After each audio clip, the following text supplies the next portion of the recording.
Basics of the case and immediate impact. McDonald v. Chicago was a pivotal case in protecting the Second Amendment against state and local governments. The case began in 2008 when Otis McDonald, a man from Chicago, tried to purchase a handgun for his personal defense. However, a Chicago gun law had stopped handgun registrations since 1982, effectively banning their sale.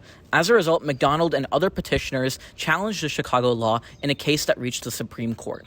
They argued that Chicago's repressive gun laws infringed upon their Second Amendment rights to keep and bear arms. On the other hand, Chicago argued that the Second Amendment should not be incorporated by the Due Process Clause because it is not implicit in the concept of ordered liberty.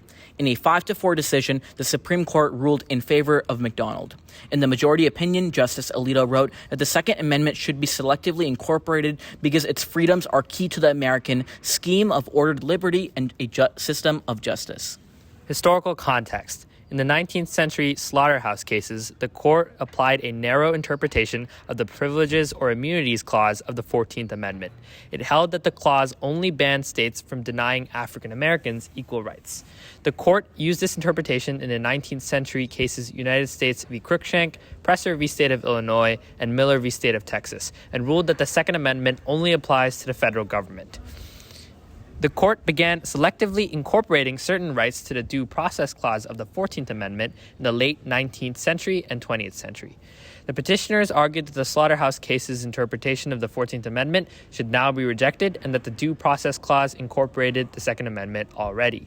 More recently, in 2008, in Heller v. District of Columbia, the court ruled that the gun control laws in D.C. were unconstitutional. However, this ruling only applied to federal territory.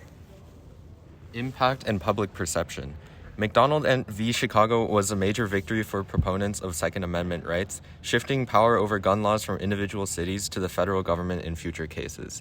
Even though the case did not receive much attention from the public, it served as a clear example of the selective incorporation introduced in the 14th Amendment, further expanding the relationship between individual rights in cities and individual rights as citizens of the federal government.